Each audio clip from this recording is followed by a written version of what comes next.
Salut, salut! Suntem aici alături de țapul nostru care lovește pe toată lumea. A făcut schema.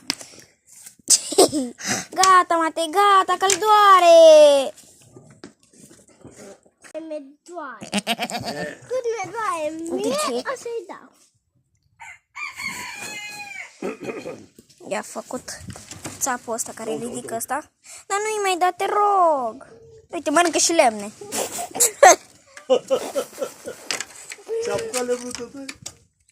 Uite-l roade, îl mănâncă. Doamne ferește, ați mai văzut vreodată un țap mai nebun decât ăsta? Și vaca stă și dă din coadă. Milka o cheamă. Făcuța Milka. Acolo-s găini. Hai, îl mai apuci acum de urechi? Ia, apucă-l de urechi. Bă, ăsta mănâncă lemne.